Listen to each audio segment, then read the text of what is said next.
ထင်တော့မလွဲလိုက်နဲ့အောင်စားသွားများမရောက်လာခဲ့ရင်မောက်အပေါ်မှာမညိုညင်ပါနဲ့တော့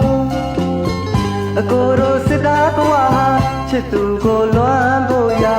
တခါတလေအချိန်တော့မပေးနိုင်ပါတောတောင်ကိုကြော်ကဖြတ်လို့တိုင်းကြည့်တာဝ